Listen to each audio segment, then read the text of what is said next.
কি আজীব ব্যাপার! মাইজবান্ডার দরবার কি এমনই দুর্বল হয়ে গেছে যে তোমরা ভেঙে ফেলবা আর তার আঙ্গুল চুষবে? মাইজবান্ডার দরবার আওলাদে রাসূল আল্লামা সৈয়দ আহমদুল্লাহ মাইজবান্ডারি রাহমাতুল্লাহ আলাইহি আল্লাহর ওলির দরবার, ঠিক কিনা বলে? আল্লাহর ওলিদের দরবারের ব্যাপারে যদি কেউ আঙ্গুল তোলে সেই আঙ্গুল ভেঙে ফেলা হবে। গুসা আপনার প্রতি যে গুসা, এই গুসাটাকে প্রশমিত করে দিবে। আমি আশা করব আপনারা নামাজের ব্যাপারে যত্নবান হবেন। আল্লাহ তাআলা বলেন, হাফিজু আলাস সালাওয়াতি ওয়াস সালাতিল উস্তা ওয়া কুমু লিল্লাহি কানিতিন। আল্লাহ তাআলা বলেন, তোমরা নামাজের প্রতি যত্নবান হও বান্দা বান্দিরা রে, তোমরা নামাজের প্রতি যত্নবান হও।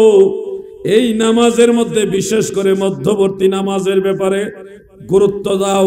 যেমন আসরের নামাজ, কোন কোন মুফাসসির বলেছে মাগরিবের নামাজ, কেউ কেউ জোহরের নামাজকেও বলেছে এটা মধ্যবর্তী নামাজ। এই নামাজের ব্যাপারে গুরুত্ব দিয়েছেন আল্লাহ তাআলা নিজে। এরপরে শুনুন নামাজে দাঁড়াবেন কিভাবে, এই প্রশিক্ষণ দিচ্ছেন আল্লাহ তাআলা।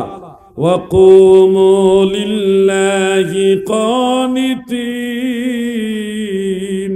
তোমরা আল্লাহর প্রতি বিনয়ের সাথে দাঁড়াও, নম্রতার সাথে দাঁড়াও।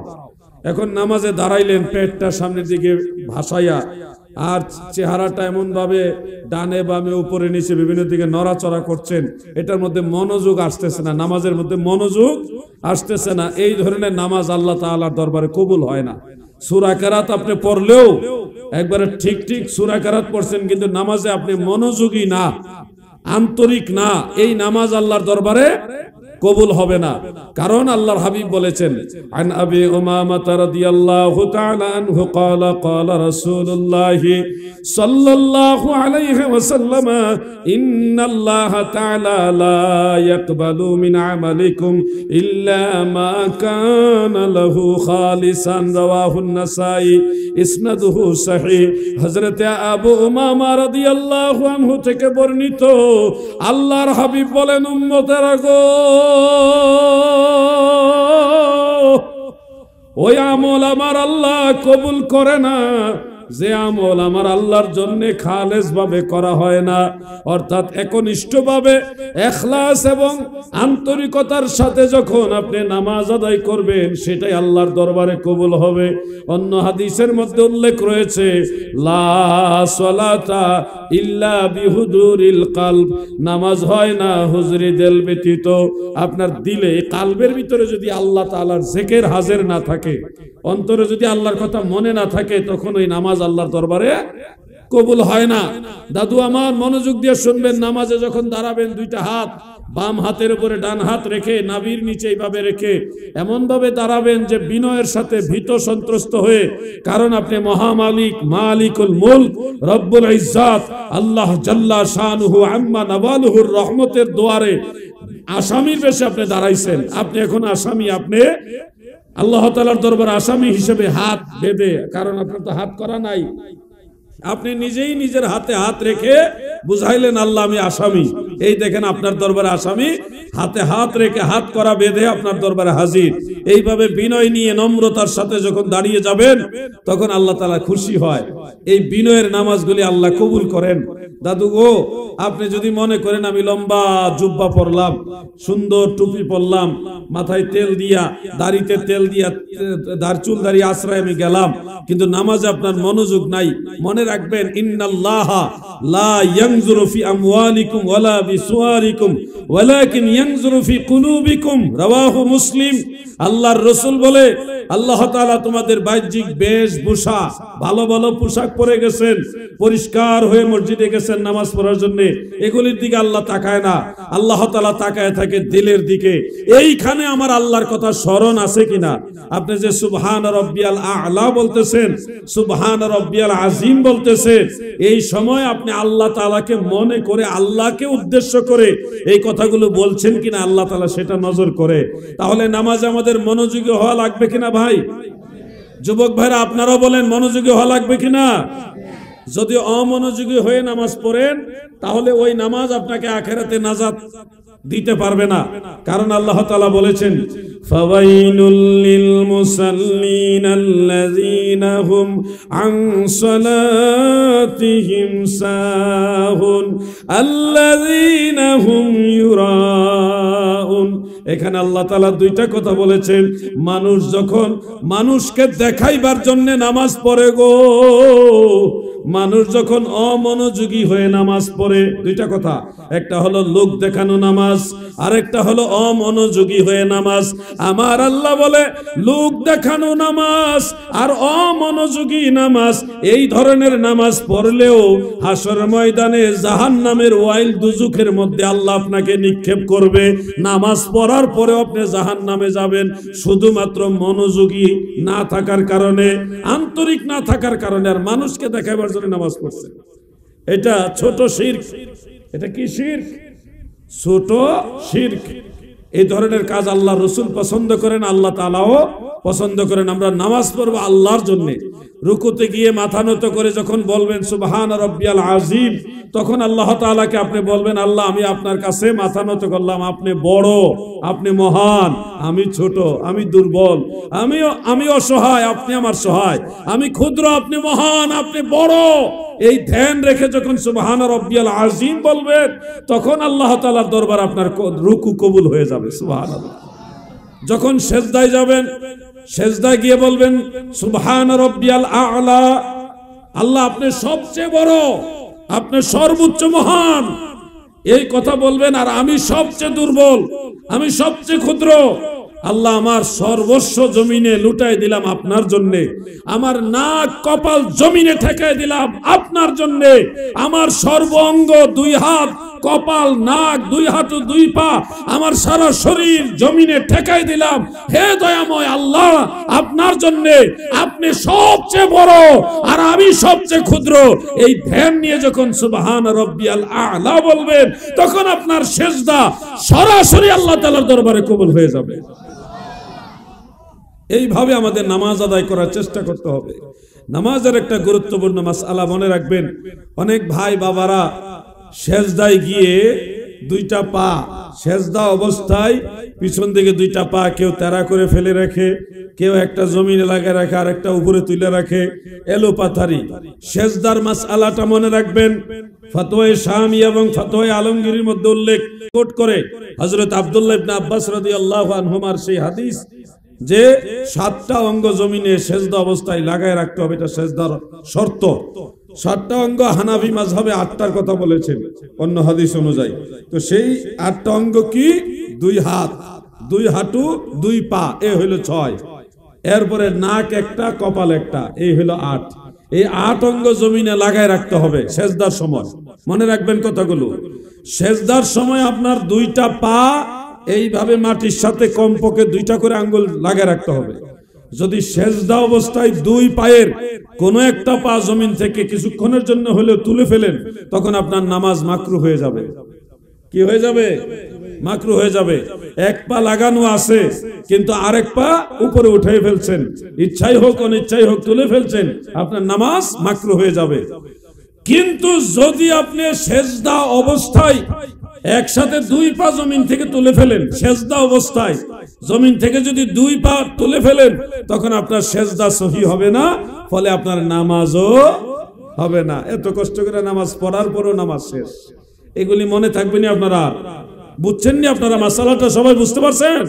সেজদা অবস্থায় পা 2টা এভাবে খাড়া করে রাখতে হবে এবং জমিনের সাথে কমপক্ষে 2টা আঙ্গুল লাগিয়ে রাখতে হবে। এটা কিন্তু সেজদার সাথে জড়িত, অবহেলা করা যাবে না ভাই। আমি এক মসজিদে নামাজ পড়ছিলাম, পড়ার পরে বহু আগে গাড়ির জন্য অপেক্ষা করতেছি, বাস আসবে, সে অপেক্ষা করছি মসজিদে বসে। কারণ পৃথিবীর মধ্যে সর্বোত্তম জায়গা হলো মসজিদ। কাউন্টারের মধ্যে ভালো বসার জায়গা আছে, ওখানে না বসে চিন্তা করলাম মসজিদে আমি তো নামাজ পড়লাম, এখানে সময়টা বসে কাটাই, যতটুকু পারছি নফল নামাজ পড়ছি, তাসবিহ তাহলিল করছি, পরক্ষণে বসে নিলাম। এখানে বসে থাকলেও সওয়াব আছে, মসজিদের বসে থাকলেও নফল নামাজের সমান সওয়াব। আপনি কিছুই পড়ছেন না, এমনি বসে আছেন, এত আপনাকে নফল নামাজের সমান সওয়াব দেওয়া হবে। এটা মসজিদের ফজিলত, মসজিদের এত লাভ। আমি বসে আছি, হঠাৎ এক ভাই মসজিদে ঢুকলেন, উনি এই নামাজ শুরু করলেন, কিন্তু এই হাত বেঁধে এইভাবে মসজিদের এই কোনা ওই কোনা সব দেখতেছে, আবার সূরা কারাতও পড়তেছে। পরক্ষণে আবার দেখি কতক্ষণ আঙ্গুল নাকের ভিতরে ঢুকে আঙ্গুল খুঁচাইতেছে, আবার কিছুক্ষণ পরে দেখি দাড়ি খুঁজ যায়, মানে ওটা অস্থিরতা ওনার ভিতরে। সূরা কারাত ঠিকই পড়তেছে কিন্তু দাড়ি খুঁজাইতেছে, আবার নাকে আঙ্গুল দিতেছে, ইত্যাদি ইত্যাদি, একটা অমনোযোগী ভাব ওনার ভিতরে আমি দেখলাম। তা আপনাদেরকে এই কথাটা বলার উদ্দেশ্য হলো আপনাদেরকে সচেতন করা। নামাজে দাঁড়িয়ে এইভাবে এইদিকে ওদিক তাকানো যাবে না। গড়িতে কয়টা বাজে এটা তাকানো যাবে না। মসজিদের কোনায় মাকড়সার বাসা আছে কিনা এটা তাকানো যাবে না। এতদিকে তাকানো যাবে না। সেজদায় নামাজে যখন আপনি দাঁড়াবেন, সেজদা যেখানে দিবেন ওইখানে তাকিয়ে থাকতে হবে। নামাজে যখন দাঁড়াবো কোথায় তাকাবো? সেজদার স্থানে। কোন জায়গায় বলেন না, আমার সাথে কথা বলেন, কোন জায়গায়? সেজদার স্থানে আমরা তাকিয়ে থাকবো, এটা যেন মনে থাকে। রুকু যখন করবেন, ফুকাহায়ে কেরাম তখন দুইটা কথা বলেছেন। রুকুর সময় কোন জায়গায় তাকাবেন? রুকুর সময় তাকানোর জন্য ফুকাহায়ে কেরামের এক জামাত বলেছে সেজদার জায়গায় আপনি এইভাবে মাথাটা সোজা রেখে তাকিয়ে থাকবেন। আবার কেউ কেউ বলেছে দুই পায়ের বৃদ্ধাঙ্গুলির মাঝখানে এই জায়গায় তাকিয়ে থাকবেন। তো যেভাবে হোক আপনার পিঠটা যেন সোজা থাকে। আপনি সেজদার স্থানে তাকান আর দুই পায়ের মাঝখানে তাকান, যেখানেই তাকান আপনার মাথা এবং পিঠ যেন সোজা থাকে সেজদার সময়, এটা খেয়াল রাখবেন। আল্লাহ তাআলা নামাজের এই গুরুত্বপূর্ণ বিষয়গুলো আমাদেরকে যথাযথ আমল করার তৌফিক দেন, বলেন আমিন। নামাজ যখন শেষ হয়ে যাবে, ও ভাইরা বাবারা, নামাজ যখন শেষ হয়ে যাবে কয়েকবার ইস্তেগফার করবেন, আস্তাগফিরুল্লাহ পড়বেন। দুই একবার অন্তত পক্ষে আস্তাগফিরুল্লাহ আস্তাগফিরুল্লাহ আস্তাগফিরুল্লাহ এটুকু পড়বেন। এরপর একটা দোয়া আছে, লা ইলাহা ইল্লাল্লাহ। পারেন না এগুলো আপনারা? ওয়াহদাহু লা শারীকা লাহ, লাহুল মুলকু ওয়া লাহুল হামদু ওয়া হুয়া আলা কুল্লি শাইইন কাদির। এটা পড়বেন জানা থাকলে। এরপরে মোনাজাত করবেন। নামাজের পরে, বিশেষ করে ফরজ নামাজের পরে এই দোয়াগুলো তড়িৎ গতিতে আল্লাহর দরবারে কবুল হয়। কঠিন বিপদে আছেন, সমস্যায় পড়ে গেছেন, পেরেশানিতে আছেন, রোগে বেমারে আছেন, আল্লাহর হাবিব বলেন তোমাদেরকে আমি টাইম বলে দিয়ে গেলাম, ওই টাইমে তোমরা আল্লাহর কাছে স্পেশাল চাইবা, যেটা তিরমিজি এবং নাসাই শরীফের মধ্যে উল্লেখ রয়েছে এইভাবে। আন আবি উমামা রাদিয়াল্লাহু তাআলা আনহু ক্বালা قيل يا رسول الله صلى الله عليه وسلم أي الدعاء يسمع؟ قال زوف الليل الآخر ودبور الصلوات المكتوبات رواه الترمذي والنسائي قال ابن حجر إسناده صحيح سبحان الله। হযরত আবু উমামা বাহিলি রাদিয়াল্লাহু আনহু থেকে বর্ণিত, তিনি বলেন আল্লাহর নবীকে প্রশ্ন করা হলো, ইয়া রাসূলুল্লাহ, নবী গো,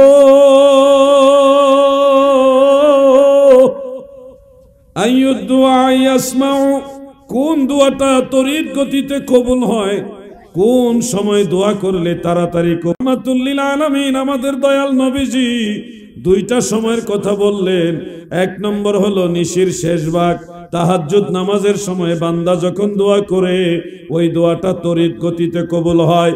আর দ্বিতীয়টা হলো ফরজ নামাজের পরে বান্দা বান্দিরা আল্লাহর কাছে যে দোয়া করে ওই দোয়াটা আমার আল্লাহর দরবারে তাড়াতাড়ি কবুল হয়ে যায়। তাহলে ফরজ নামাজের পরে আমরা দোয়া করব কিনা বলেন? সবাই বলেন, করবেন কিনা? দোয়া কিভাবে করতে হবে এই শিক্ষা আমার নবীজি দিয়েছেন, যেটা সুনান ইবনে মাজাহ শরীফের মধ্যে এবং তিরমিজি শরীফের সুনান আবি দাউদের মধ্যে আছে। মিশকাত শরীফের মধ্যে হাদিসটা উল্লেখ, সহিহ হাদিস। প্রিয় নবীজি বলেন, ক্বালা রাসূলুল্লাহ সাল্লাল্লাহু আলাইহি ওয়াসাল্লাম, ইযা সাআলতুমুল্লাহ ফাসআলুহু বিবুতুনি আকুফাকুম। ও আমার উম্মতেরা, তোমরা যখন আল্লাহ তাআলার দরবারে কিছু চাইবে, তোমরা যখন দোয়া করবে, আল্লাহর কাছে কিছু চাইবে, ফাসআলুহু, তোমরা আল্লাহর কাছে চাও, বিবুতুনি আকুফাকুম, তোমরা তোমাদের হাতের এই পেট যে দুইটা, এই সাদা অংশটা এইভাবে আল্লাহর দরবারে উঠায়া মোনাজাত করো। সুবহানাল্লাহ। তাহলে দোয়া কিভাবে করতে হয় শিক্ষা দিয়েছে মদিনাওয়ালা। কেউ যদি আবার বলে ফেলে যে নামাজের পরে হাত তুলে দোয়া করা যাবে না, তাহলে সে যেন নবীর শিক্ষা থেকে দূরে সরে গেল। আল্লাহর নবী নিজেও নামাজের পরে হাত তুলে দোয়া করেছেন, আমরাও করব ইনশাআল্লাহ। বলেন সবাই, বলেন ইনশাআল্লাহ। আমাদের দেশের কিছু জ্ঞান পাপী আছে যারা বলে একা একা মুনাজাত করা যেতে পারে, কিন্তু সম্মিলিত মুনাজাত করা যাবে না, সবাই মিলে একসাথে মুনাজাত করা বিদআত। এই ধরনের ফতোয়া দিয়ে এই যে আমাদের তরুণ সমাজ, যুব সমাজ তাদেরকে কনফিউশন করে দেয় যে সম্মিলিত দোয়া করা বিদআত, বিদআত। এই কথা শুনলে আমার যুবক ভাইরা তো টেনশনে পড়ে যান। শোনো যুবক, সম্মিলিত দোয়া বিদআত নয়, সম্মিলিত দোয়া হলো ইবাদত। সুবহানাল্লাহ বলে। কারণ আল্লাহর রাসূল সাল্লাল্লাহু আলাইহি ওয়াসাল্লাম সাহাবায়ে কেরামকে সাথে নিয়ে সম্মিলিত মুনাজাত করেছেন এবং নবীজি সম্মিলিত দোয়া করার জন্য উৎসাহিত করে গেছেন। আমি দুইটা হাদিস শরীফ আপনাদেরকে শোনাতে চাই। প্রথম হাদিস শরীফটা উল্লেখ রয়েছে মুআজামুল কবির লিত-তাবারানির মধ্যে, হাদিসের সনদ সহিহ, রিজাল সবাই সিকাত। হাফেজ জালালউদ্দিন সুয়ুতি তার দোয়ার যে রিসালা রয়েছে সেখানে বলেছেন, এবং ইমাম নূরউদ্দিন হাইসামি মাজমাউজ জাওয়াইদের মধ্যে হাদিসটাকে সহিহ বলেছেন, রিজালুহু সিকাত বলেছেন। হাদিসটা হলো এইভাবে, আন সালমান আল ফারসি রাদিয়াল্লাহু তাআলা আনহু قال قال رسول الله صلى الله عليه وسلم ما رفع قوم كفهم إلى الله تعالى إلا كان حقا على الله أن يدعى في أيديهم الذي سألوا رواه الطبراني في الكبير رجاله ثقات। হযরত সালমান ফারসি রাদিয়াল্লাহু তাআলা আনহু থেকে বর্ণিত, আল্লাহর নবী বলেন, উম্মতেরা গো, যখন কোন কওম, কোন সম্প্রদায়, অনেক মানুষ একসাথে হয়ে আল্লাহর দরবারে একসাথে দুইটা হাত বাড়ায়া দেয়, অনেক মানুষ মিলে একসাথে যখন আল্লাহর দরবারে হাত উঠায়া দেয়, তখন ওই দোয়াটা কবুল করে নেওয়া আমার আল্লাহর জন্য হক হয়ে যায়। সুবহানাল্লাহ। এই হাদিস থেকে তো আমরা সরাসরি সম্মিলিত দোয়ার পক্ষে স্পষ্ট শিক্ষা পেলাম। নবীজি সম্মিলিত দোয়ার কথা বললেন কারণ সবাই মিলে একসাথে দোয়া করলে কবুল হওয়ার গ্যারান্টি আছে। সহিহ ইবনে খুজাইমার মধ্যে আরেকটা রওয়ায়াত রয়েছে, নবী আকরাম সাল্লাল্লাহু আলাইহি ওয়াসাল্লাম বলেছেন যে হযরত মূসা আলাইহিস সালাম এবং হযরত হারুন আলাইহিস সালাম, ওনারা দুইজন ছিলেন আপন ভাই। হারুন আলাইহিস সালামের নবুয়তের ঘোষণাটা এসেছে মূসা আলাইহিস সালামের দোয়ার বরকতে। দোয়া, নবীদের দোয়া কত পাওয়ারফুল দোয়া। দোয়া করলে আরেকজনকে আল্লাহ তাআলা নবী হিসেবে ঘোষণা দিয়ে দেয়। সুবহানাল্লাহ। মূসা আলাইহিস সালাম যখন দোয়া করতেন, যখন মূসা আলাইহিস সালাম দোয়া করতেন, তখন নবী হারুন আলাইহিস সালাম পাশ থেকে আমিন আমিন বলতেন। একজনে দোয়া করতেন, আরেকজন আমিন বলতেন। দেখেন, সম্মিলিত মুনাজাত যারা বিদআত বলে তাদের ফতোয়াটা তো আল্লাহর রাসূল হযরতে মূসা আলাইহিস সালামের উপরে গিয়ে পড়ে। চিন্তা করছেন, নাউজুবিল্লাহ বলেন। কারণ ফতোয়া যদি নবী রাসূলের বিরুদ্ধে যায়, এটা কি ফতোয়া? এটা তো শয়তানি।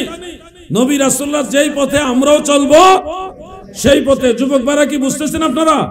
নবী রাসূলুল্লাহ যেই পথে আমরাও চলবো সেই পথে। মূসা নবী যেখানে দোয়া করেছে ওই জায়গায় আমি গিয়েছি, আলহামদুলিল্লাহ আমিও দোয়া করেছি।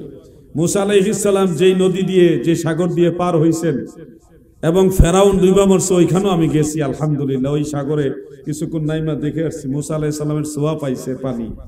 আমরা তো মূসা নবীকে পাই নাই, ওই পানিটা পাইছি। ও পানি, তুমি তো আল্লাহর রাসূল হযরত মূসা কালিমুল্লাহকে স্পর্শ করেছো, আমি তোমাকে স্পর্শ করে গেলাম আল্লাহর নবী মূসা আলাইহিস সালামের ফায়েজ পাওয়ার আশায়। মারহাবা। মূসা আলাইহিস সালাম নদী পার হয়ে এই পারে এসে লাঠি দিয়ে এইভাবে, পানি নাই তো, পানি নাই বিদায় লাঠি দিয়ে খুসা দিছে, 12টা খুসা দিছে, 12 জায়গায় 12টা পানির নহর জারি হয়ে গেছে। সেই জায়গার কাছাকাছি পর্যন্ত আমি গেছি, একেবারে মূল স্পটে যেতে পারিনি, একেবারে কাছে গিয়ে আসছি। আলহামদুলিল্লাহ, জীবনে অনেক নবী রাসূলদের মাজার এবং তিনাদের তাবাররুকাত, তিনাদের স্মৃতি বিজড়িত স্থান সমূহের মধ্যে আমি গিয়েছি। আল্লাহর কাছে শুকরিয়া আদায় করি। মূসা আলাইহিস সালামের খাদেম ছিলেন হযরত ইউশা বিন নুন আলাইহিস সালাম। তিনি প্রথমত নবী হিসেবে ঘোষিত ছিল না। তিনি যখন মূসা আলাইহিস সালাম যখন পর্দা করবেন, এর আগে ওনাকে খলিফা হিসেবে ঘোষণা দিয়েছেন। মূসা আলাইহিস সালামের খলিফা এবং আল্লাহর নবী। তো এই ঘটনাটা আমি একটু বললে আপনারা কি বেজার হবেন? মুসা আলাইহিস সালামকে আল্লাহ তাআলা বলেছিল, ও আমার নবী, আমার রাসূল মুসা, তুমি বনি ইসরাইলদেরকে সাথে নিয়ে যাও বাইতুল মুকাদ্দাসে। ওখানে এক জাতি বসবাস করে, তাদেরকে আমালিকা জাতি বলা হয়। তাদের সাথে যুদ্ধ করো, করে মসজিদুল আকসা তুমি তোমার কন্ট্রোলে নিয়ে আসো, আমি আল্লাহ তোমাকে সাহায্য করব। মুসা আলাইহিস সালাম যুদ্ধের প্রস্তুতি নিলেন, কিন্তু বনি ইসরাইলদের কাছে যখন বললেন যে আসো, আপনারা আসেন, আমরা যুদ্ধে যাব, ওখানে যুদ্ধ করে সেই জায়গাটা দখল করতে হবে। বনি ইসরাইলের মধ্যে তারা মুরব্বী যারা, তারা বলল আমরা যুদ্ধে যাওয়ার আগে গোয়েন্দা পাঠাই, তারা গুপ্তচর গিয়ে দেখে আসুক, তাদের হাল হকিকত সব খোঁজখবর নিয়ে আসুক, এরপর আমরা যাই, এটা ভালো হবে। মুসা আলাইহিস সালাম বললেন ঠিক আছে, আপনারা উত্তম বলেছেন। গুপ্তচর পাঠানো হলো, তারা গিয়ে পর্যবেক্ষণ করে দেখে আমালিকা জাতি, তারা আকারে সাইজে এত বড়, এত বৃহৎ আকার, তাদের হাঁটুর পর্যন্ত বনি ইসরায়েলেরা পড়ে থাকে। ওই সময়ের বনি ইসরায়েল তারা তো কত লম্বা লম্বা মানুষ, এই লম্বা বনি ইসরায়েলের লোকেরা আমালিকা জাতির হাঁটু পর্যন্ত পড়ে থাকে। আর ওই গ্রুপের সাথে যুদ্ধ করার নির্দেশ দিছে আল্লাহ। বনি ইসরায়েলে কয়, এত বড় বিশাল দেহী, দীর্ঘ দেহী এবং বিশাল দেহী এই মানুষদের সাথে যুদ্ধ করে কোনোদিনও আমরা জিততে পারবো না, আমরা রাজি না, আপনি আর আপনার আল্লাহ গিয়া যুদ্ধ করেন। এই জায়গাটা আপনি যুদ্ধ করে আল্লাহর লইয়া যুদ্ধ করে জায়গা উদ্ধার করে দেন, আমরা গিয়ে ওখানে বসবাস করব। এটা হলো বনি ইসরায়েলের খাসিয়ত। নাউজুবিল্লাহ। মুসা আলাইহিস সালাম কষ্ট পাইলেন, আল্লাহ তাআলা নারাজ হইলেন, তাদেরকে 40 দিন জেলখানা দিলেন। কত দিন? কেমন জেল? ওই জেলটাও দেখাইছি আমি। ইউশা বিন নুন আলাইহিস সালামের মাজারের পাশ থেকে তাবারি রথ নামক একটা জায়গা আছে, এটা চতুর্দিকে হলো বিশাল বড় বড় পাহাড়, এত বড় বড় পাহাড় যেগুলিকে টপকায় যাওয়ার কোনো সুযোগ নাই। এই মাঝখানে গিয়ে তারা হারায় গেছে। কারা? ওই বনি ইসরায়েলরা, যারা আল্লাহর আদেশ মানে নাই। সারা দিন হাঁটে, সারা রাত হাঁটে, হাঁটতে হাঁটতে ঘুরে ঘুরে দেখে ওইখানেই, বের হইতে আর পারে না। মানে জেল দিছে আল্লাহ, শাস্তি দিছে আল্লাহ। এই শাস্তির মধ্যে ঘুরতে ঘুরতে ওইখানে আবার খাবারের ব্যবস্থা করছে। জেলে গেলেও যে খাবার দেওয়া লাগে, এই সিস্টেম কিন্তু ওইখান থেকে আসছে। আল্লাহ তাআলা জেলখানার ভিতরে খাবার কেমনে দিত? ওই যে মান্না সালোয়া, ওই জেলখানার ভিতরে আল্লাহ খাওয়াইছে। পানিও ব্যবস্থা করে দিয়েছে, মুসা আলাইহিস সালামের লাঠি দিয়ে খুসা করে দিয়েছে, নিচের থেকে পানি উঠছে। এই পানি খাইতেছে, খাবারও পাইতেছে, জেলও খাটতেছে। প্রত্যেক দিনই ট্রাই করে বের হওয়ার জন্য, কিন্তু বের হইতে পারে না। একটানা 40 বছর জেল হইছে। কত বছর? 40 বছর জেলে পুরো একটা প্রজন্ম তারা মারা গেছে, নতুন আর একটা প্রজন্ম আসছে। এর মধ্যে মুসা আলাইহিস সালামও ঘটনাক্রমে ইন্তেকাল হয়ে গেছেন। এখানে আবার একটা কাহিনী আছে, এত বড় কাহিনী আর আমি বলবো না। মুসা আলাইহিস সালাম দায়িত্ব দিয়ে গেলেন ইউশা বিন নুন আলাইহিস সালামকে। তরুণ প্রজন্ম যারা ছিল, আলহামদুলিল্লাহ কারেন্ট আইছে মনে হয়, বলেন আলহামদুলিল্লাহ। বেজার নি আপনারা? কারেন্ট, উনি বলে বেজার, আমি জি গেলাম বেজার নি আপনারা? উনি বেজার হইলে কেমন? কারেন্ট এলে বেজার হননি আপনারা? কারেন্ট আসছে, আপনারা খুশি না বেজার? ঠিক করেন, মাইক ঠাক হয়ে গেছে। মুসা আলাইহিস সালামও পর্দা করে নিয়েছেন। 40 বছরে প্রায় একটা প্রজন্ম ইন্তেকাল হয়ে গেছে, নতুন আরেকটা প্রজন্ম আসছে। এদিকে হযরতে নবী ইউশা বিন নুন আলাইহিস সালাম দায়িত্ব পাইছে। তিনি বললেন তরুণ প্রজন্মকে ডেকে, যুবকদেরকে ডেকে বললেন, হে যুবকরা, আল্লাহর রাসূল হযরতে মুসা আলাইহিস সালামের আদেশ না মানার কারণে আমাদের একটা প্রজন্ম, তারা সবাই ইন্তেকাল হয়ে গেছে, এই জেলখানা থেকে বের হইতে পারছে না। তোমরাও কি তাদের মতো ধ্বংস হয়ে যেতে চাও? যুবকরা বলল, না, আমরা ধ্বংস হইতে চাই না। হযরত ইউসা আলাইহিস সালাম বললেন, তাহলে তোমরা আমার সাথে আসো, আল্লাহর নির্দেশ আমরা মানব। মনে রাখবেন এই কথাগুলো। পৃথিবীতে কয়েকজন ব্যক্তির ইশারায় আসমানের সূর্য থেমে আসিল, ডুবে নাই। কয়েকজন ব্যক্তির ইশারায় আসমানের সূর্য থেমেছিল, ডুবে নাই। এর মধ্যে একজন হলো হযরত ইউসা বিন নুন আলাইহিস সালাম। ওনার মাজার আমি জিয়ারত করে আসছি। ওনার মাজার হলো জর্ডানে, তাবারি হ্রদের পাশে। এইবার যখন গেলাম, ফিলিস্তিন যাওয়ার ফিলিস্তিন থেকে বের হয়ে ওই ইউসা বিন নুন আলাইহিস সালামের মাজারে গেছিলাম।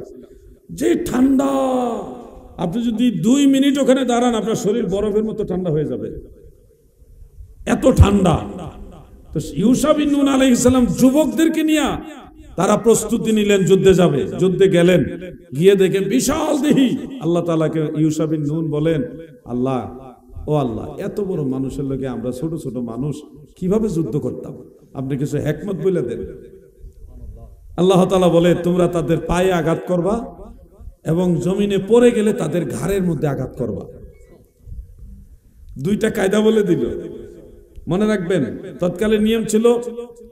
তৎকালীন নিয়ম ছিল শনিবারে যুদ্ধ করা যাবে না, শনিবারে যুদ্ধ করা যাবে না। যুদ্ধ শুরু হইল শুক্রবার সকালে যুদ্ধ শুরু হইল। এখন আল্লাহ শিক্ষা দেওয়া পদ্ধতিতে ছোট ছোট মানুষ তো, আর তারা হইল বিশাল বড় বড় মানুষ, ওই তরবারি দিয়ে ফায়ের মধ্যে আঘাত করে ফিরে যায়। পইরা গেলে এটা অটোমেটিক আল্লাহর সাহায্য, পইরা গেলে ঘাড়ে আঘাত করে মইরা যায়। এইভাবে তারা যুদ্ধ করতে করতে প্রায় আসরের নামাজ শেষ, আসরের নামাজের ওয়াক্তটা প্রায় শেষ দিকে, সূর্য ডুবে যাবে এমন সময় হয়ে গেল। এখন মনে করেন আর অল্প একটু বাকি আছে, যেই অল্প সময়টা যুদ্ধ করলে যুদ্ধ পুরোপুরি বিজয় হয়ে যাবে। কিন্তু সূর্য ডুবে গেলে শুক্রবার শেষ হয়ে যাবে, শনিবার শুরু হয়ে যাবে, যুদ্ধ বন্ধ। এখন আইন মুসলমানরা মানবে, কিন্তু ওই আমালিকা জাতি তার আইন মানবে না। যুদ্ধবিরতি দিয়ে আল্লাহর আইন মানতে গিয়ে বন্ধ করে রাখলে তারা তো পাল্টা আক্রমণ করে তখন মুসলমানদেরকে হত্যা করে ফেলবে। এই জন্যে হযরত ইউসা বিন নুন আলাইহিস সালাম যখন দেখে সূর্য ডুবে যায়, তখন ইউসা বিন নুন সূর্যরে কয়, এই সূর্য, তুমি যার আদেশ মানো আমিও তার আদেশ এখানে আইছি, অতএব যতক্ষণ আমি যুদ্ধে বিজয় না হব ততক্ষণ তুমি আল্লাহর হুকুম ওইখানে দাঁড়ায় থাকো। কোরআন শরীফের মধ্যে কথাটা আসছে। ওই সূর্য ওখানে স্থির হয়ে গেল। যুদ্ধ করে জয় হওয়ার পরে, যুদ্ধ বিজয় লাভ করার পরে সূর্যকে বলছে, আমি যুদ্ধে বিজয় হয়েছি, এবার তুমি যেতে পারো। আল্লাহ তাআলা সূর্যকে, আমার জানা মতে 5 জন ব্যক্তি, আর প্রসিদ্ধ ঘটনা হলো 2 জন ব্যক্তি, 2 থেকে 5 জন ব্যক্তির ইশারায় সূর্যকে আল্লাহ থামায় রাখছিলেন। এর মধ্যে হযরত ইউসা বিন নুন আলাইহিস সালাম একজন। তো সেই যুদ্ধের ময়দানটা তো আমি গেছি, যেখানে যুদ্ধ হয়েছে। আলহামদুলিল্লাহ, আমার জীবনে অনেক জায়গা ঘুরছি। ফিলিস্তিন গিয়েছি বৈধভাবে কাগজপত্র নিয়ে, বাংলাদেশ সরকারের কাছ থেকে এবং জর্ডানের সরকার থেকে। ফিলিস্তিনের যে কর্তৃপক্ষ, মসজিদুল আকসার যে কর্তৃপক্ষ, তাদের পক্ষ থেকে অনুমতি নিয়ে আমি ফিলিস্তিন গিয়েছি 29 জনের কাফেলা নিয়ে। সবাই আমরা বৈধভাবে গিয়েছি, বৈধভাবে এসেছি, যথাসময় গিয়েছি, যথাসময় এসেছি। কিন্তু আমাদের দেশে কিছু ভাইরা, তারা আমাদেরকে বলে আমরা ইসরায়েল গেছি। আরে ভাই, মসজিদুল আকসা কি ফিলিস্তিন না ইসরায়েল? আপনি যদি বলেন ইসরায়েল, তাহলে আপনি তো ইচ্ছা করে ইসরায়েলকে দিয়ে দিতেছেন। ফিলিস্তিন এটা মুসলমানদের একটা পুণ্যভূমি, সেখানে মসজিদুল আকসা অবস্থিত। মসজিদুল আকসা মুসলমানদের, ইহুদিদের না। আমরা আমাদের সম্পদ, আমাদের প্রতিষ্ঠান, আমাদের তীর্থস্থান, পবিত্র পুণ্যময় স্থানে গিয়েছি, এটাকে চালাইছে, আমরা বলি ইসরায়েল গেছি। শুনেন, আপনি যদি হজে যাইতে চান তাহলে ভারতের উপরে দিয়ে যাওয়া লাগবে না? লাগবে কিনা? আপনি যদি পায়ে হেঁটে যান ভারতের উপর দিয়ে যেতে হবে। যদি জল পথে যান, সাগর পথে, তাও ভারতের সাগর দিয়ে যেতে হবে। যদি আপনি বায়ু পথে যান, মানে উপর দিয়ে যান, বাতাস দিয়ে, প্লেন দিয়ে, ওখান দিয়েও আপনি ভারতের উপর দিয়ে যেতে হবে। আপনি যদি বলেন এই সৌদি আরব যাবে, পবিত্র নগরী মক্কা মুকাররমায় যাবে, ভারতে যেতে পারবে না, তাহলে কি সম্ভব এটা? আপনি যদি মসজিদুল আকসায় যেতে চান তাহলে ইসরায়েলের বর্ডার ক্রস করা ছাড়া আমাদের রাস্তা নাই। এখন ওই বর্ডার ক্রস করে যাওয়ার অর্থ কি এই যে ইসরায়েল গেছি? আমরা যে মক্কা শরীফ হজ করলাম, আমরা কি মূলত ভারত গেছি না মক্কা শরীফ গেছি? মক্কা শরীফ গেছি, ভারতের উপর দিয়ে গেছি। এটা একটা সিস্টেম, এছাড়া আমাদের কোনো রাস্তা নেই। এই যে কিছু লোকেরা আমাদেরকে এই বিষয়গুলি নিয়ে নেগেটিভ মন্তব্য করে, তাদের মূল কারণ হলো তারা একটা ধান্দা করছিল। ধান্দা করছে যে মসজিদুল আকসা ভেঙে ফেলেছে, মসজিদুল আকসা ভেঙে ফেলেছে, আপনারা কে কোথায় আছেন আসেন, অনুদান দেন, আমরা জিহাদ করব, ওখানে মসজিদুল আকসা রক্ষা করতে হবে। এই কালেকশন শুরু করে দিছে, ধান্দা। ये हाल तेरा जाल है, मकसद तेरा माल है। ধান্দা করতেছে। আল্লাহর কি দয়া, ওই এট এ টাইম আমরা মসজিদুল আকসাতে গেছি। এটা কিন্তু হঠাৎ করে সিদ্ধান্ত নিয়ে যায়নি, 6 মাস আগের থেকে আমাদের সিদ্ধান্ত আমরা মসজিদুল আকসায় যাব। এবং তারা যেই সময় মিথ্যাচার করতেছে, মসজিদুল আকসা ভেঙে ফেলছে এই কথা বলে যেই টাইমে মিথ্যাচার করছে, ঠিক একই সময় আমরাও গিয়ে মসজিদুল আকসায় হাজির। আমরা ফেসবুকে দেখতেছি, আমাদের আত্মীয় স্বজনরা যোগাযোগ করতেছে বিভিন্ন মাধ্যমে যে মসজিদুল আকসা নাকি ভেঙে ফেলছে। এখন আমরা দেখি ভাঙছে না। আমরা বললাম যে মসজিদুল আকসা অক্ষত আছে, ভাঙে নাই। অন্যান্য জায়গায় যুদ্ধ চলতেছে, এখানে মসজিদুল আকসা ভাঙা হয়নি, এটা অক্ষত আছে। এই কেন বললাম মসজিদুল আকসা ভাঙছে না, কেন বললাম, একটা গ্রুপ খেপে গেল, এই ওনারা ইসরায়েলি। আরে কি আজীব ব্যাপার, তোমরা মিথ্যা কথা বলতেছো। আমরা সত্য কথা বললে আমরা হয়ে যাই দোষী, আর তোমরা মিথ্যা বলে তোমরা হয়ে যাও হ্যাঁ মুন্সি। কেমনে হবে এটা? এরা মিথ্যাবাদী, এরা ধর্ম বিক্রি করে খায়, কোরআন সুন্নাহর কথা বলে মানুষকে ধোঁকা দিয়ে খায়। মসজিদুল আকসা দখল করে রেখেছে ইহুদিরা, কিন্তু ভাঙে নাই। আমাদের দেশে এআই দিয়া ভিডিও বানাইছে, এআই দিয়া পিকচার বানাইছে, মসজিদুল আকসা ভেঙে ফেলছে। তো ওইখান থেকে আমরা আবার নগদ ছবি তুলছি, ভিডিও করছি, তারপর ছাড়লাম না, মসজিদুল আকসা ভাঙে নাই। যুদ্ধ গাজায় চলতেছে, রাফায় চলতেছে, খান ইউনুস ওইখানে যুদ্ধ চলতেছে। এই সঠিক তথ্যগুলি দেওয়াও এখন এই জমানায় সত্য কথা বলাও বিপদ, সত্য কথা বলাটাও এখন বিপদ।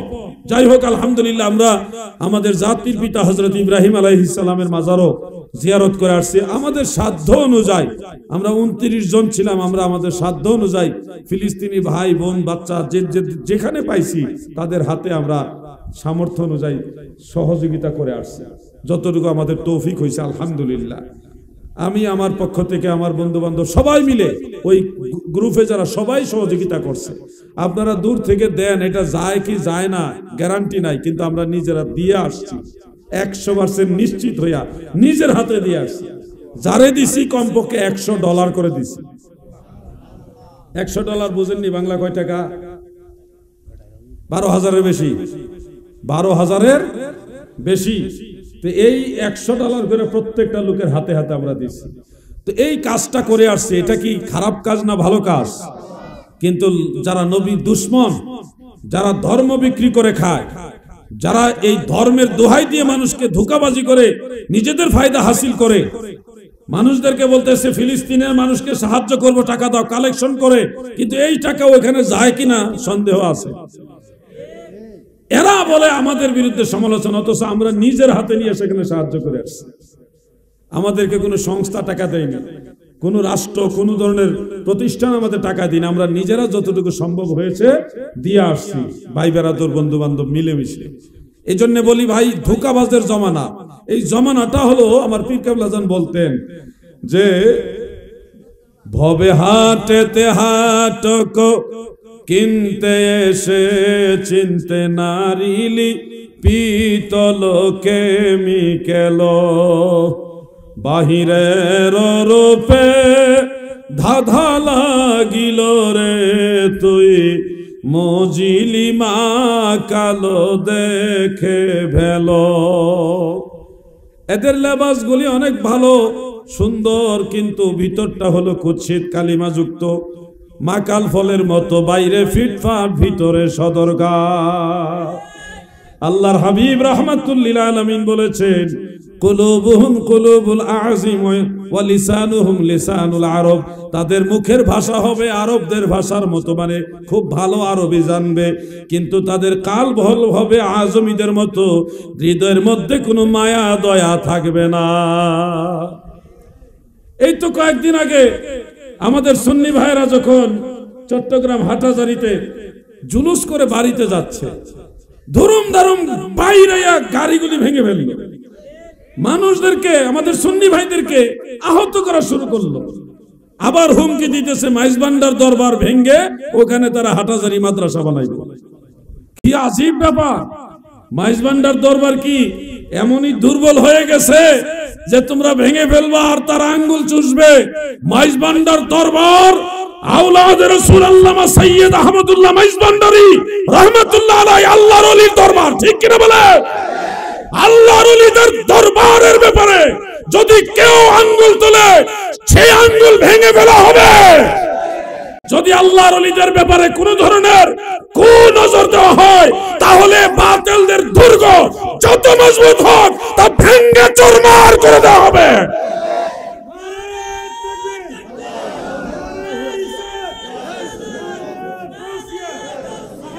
মাইজবান্ডার ভেঙে ফেলবে, কত বড় দুঃসাহস! মাইজবান্ডার দরবার ভেঙে ফেলবে, হুমকি দিতেছে তারা। আমরা কি আল্লাহর ওলিদের পক্ষে আছি না নাই? আমরা ইসলাম শিখেছি আল্লাহর ওলিদের কাছ থেকে, আমরা কোরআন সুন্নাহর দাওয়াত শিক্ষা পেয়েছি আল্লাহর ওলিদের কাছ থেকে। ওলি আল্লাহদের কাছে হলো মদিনাওয়ালার ইসলাম, ঠিক কিনা বলেন? সেই আল্লাহর ওলিদের ব্যাপারে যদি কোন ধরনের ষড়যন্ত্র হয় সেটা রুখে দেওয়ার জন্য নবীর সেনারা প্রস্তুত আছে ইনশাআল্লাহ।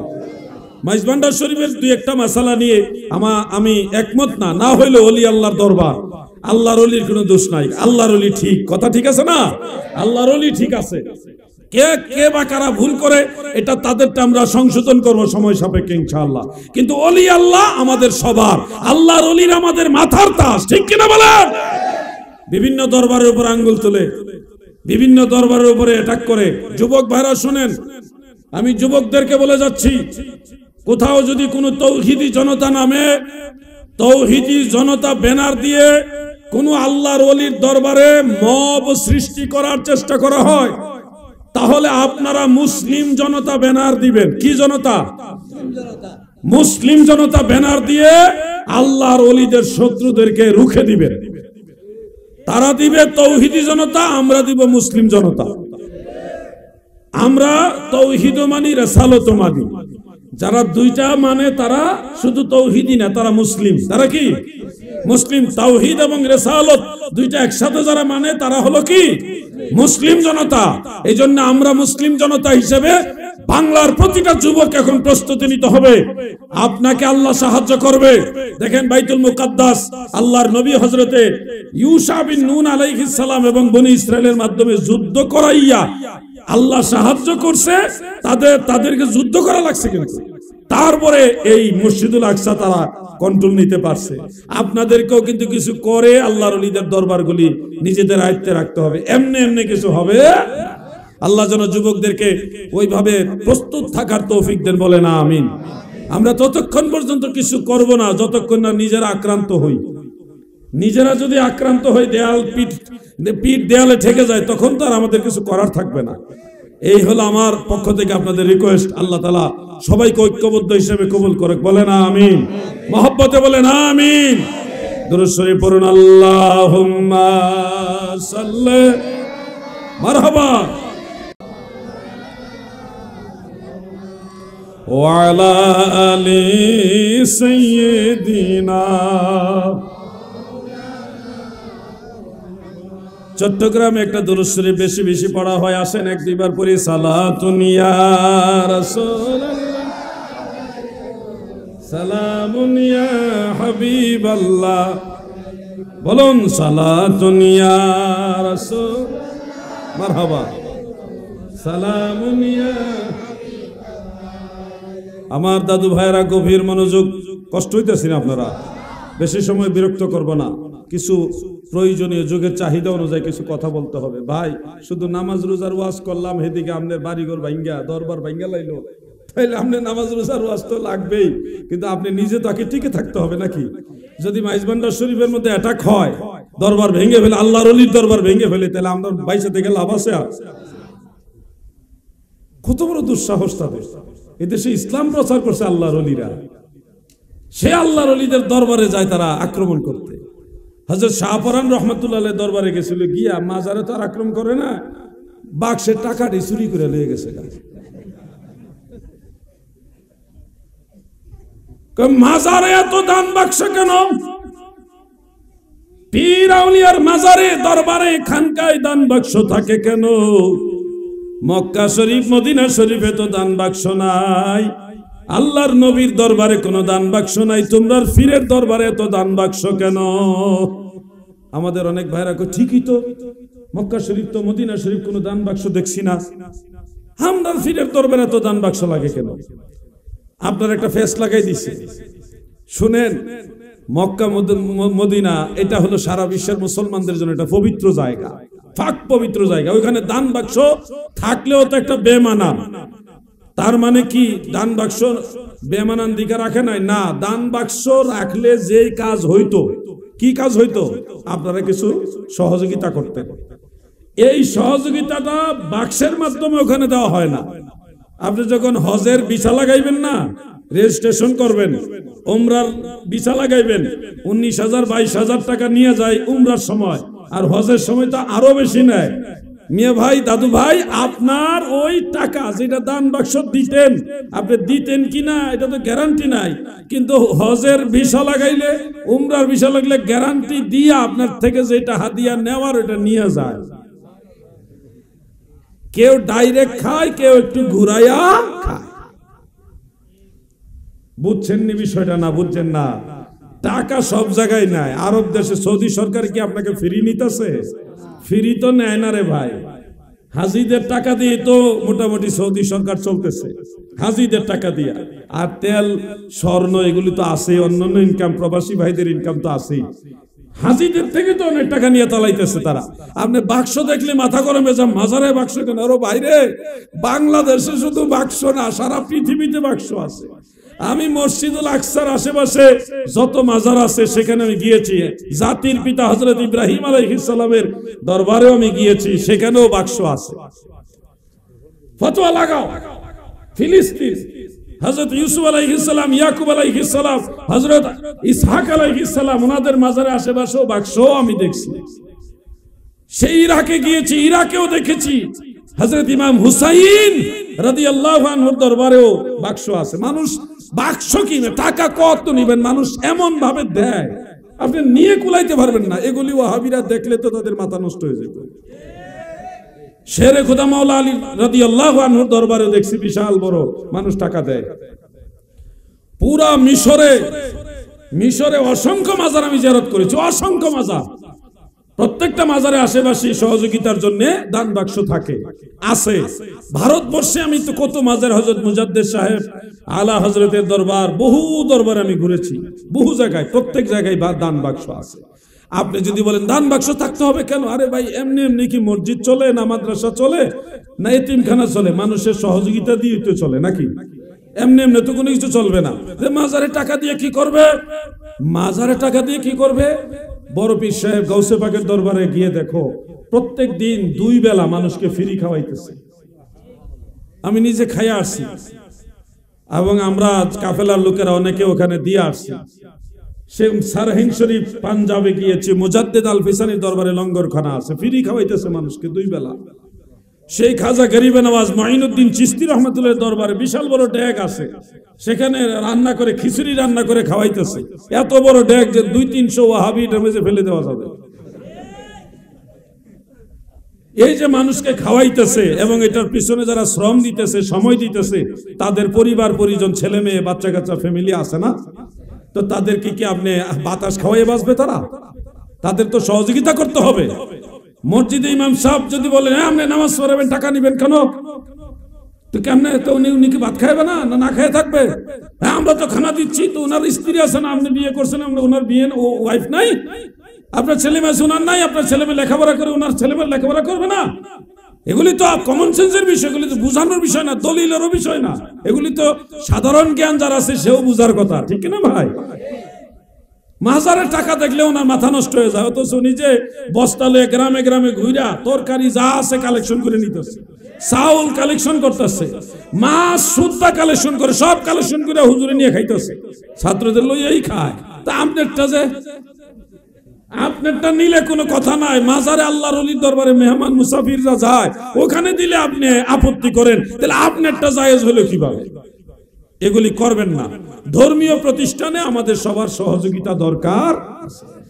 আরো কিছু লোক আছে বলেন মাজারে গেলে যদি কিছু পাওয়া যাইতো তাইলে মাজারের পাশে কোনো ফকির ভিক্ষুক থাকতো না, যেহেতু মাজারের গেটে বিভিন্ন ফকির থাকে, মিসকিন থাকে, ভিক্ষুক থাকে, সেহেতু বোঝা গেল মাজারে গেলে কিছু পাওয়া যায় না।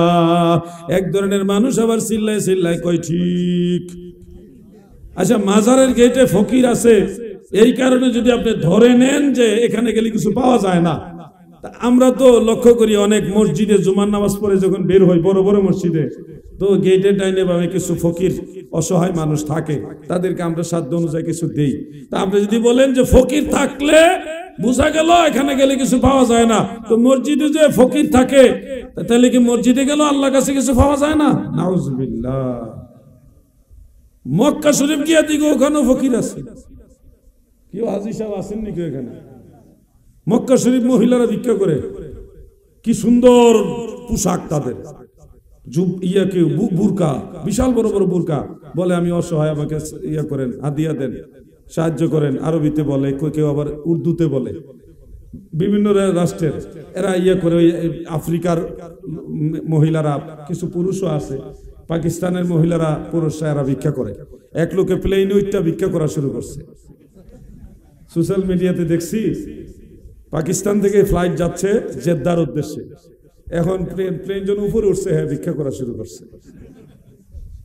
এখন তো কেবিন ক্রু যারা ছিল তারা দৌড়ে আসছে, আপনি ভিক্ষা করতেছেন, আপনার কি সমস্যা? আমার অসুবিধা, আমার অর্থনৈতিক দৈন্যতা, আমার টাকার দরকার, আমার সাহায্য দরকার, এই জন্য আমি হাত পাচ্ছি।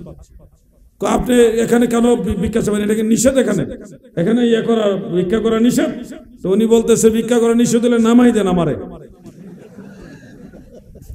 প্লেন তো অলরেডি উপরে উঠে গেছে, এটা তো লোকাল বাস না যেখানে বসে ওখানে দাঁড়ায় নামাই দিব। এই ভিক্ষা করে এসে গেল লাস্ট পর্যন্ত। এই হলো, ওই দেশও আছে, এই জন্য নেগেটিভ দৃষ্টিগুলো নিবেন না, এর মধ্যে পজিটিভ দিকও আছে। আল্লাহ তাআলা ওনাদেরকে বুঝার তৌফিক দেন, বলেন আমিন। সবাই বলেন আমিন। সালাতুন ইয়া রাসূলুল্লাহ,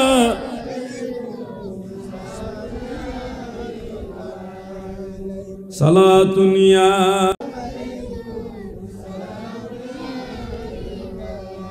আমার দাদু ভাইয়েরা গো, আলোচনা তো করব, কিন্তু 11:15 বেজে গেছে। সময় কারো জন্য অপেক্ষা করে না। 12টার মধ্যে মাহফিল শেষ করার জন্য কমিটির ভাইরা আমাকে বলে দিয়েছে এই 15 মিনিটে মিলাদ শরীফ আছে, দোয়া আছে, সব মিলে 12টা কেমনে কি করব, সেটা হচ্ছে একটা চিন্তার বিষয়। আবার ওয়াজও আর অনেক কথা বাকি। আমি যে নিয়ত করছি এই কয়টা বিষয়ে কথা বলবো, এই নিয়তের ভিতরে অনেক কথা বাকি। তো সব হিসেবে মিলাইয়া আমার মনে হয় আমরা 10-15 মিনিট বেশি বাড়লে তো আবার বেজার হব না। বেজার হবে না আপনারা? আচ্ছা, একটা কাজ করি, আপনারা মনোযোগ দেন। আপনাদের আদব কায়দা দেখে আমি এমনিতে খুশি। আপনার যে মহব্বত, আন্তরিকতা, এটা দেখে আমার খুব ভালো লাগতেছে। তা আমি চাই, আমি আলোচনা করলে হয়তো আপনাদের কোনো একটা বিষয় কমন পড়তেও পারে, নাও পড়তে পারে। তো সেই হিসাবে সময়ও একটা সংকুলান হবে না, সময়ের একটা সংকীর্ণতা আছে।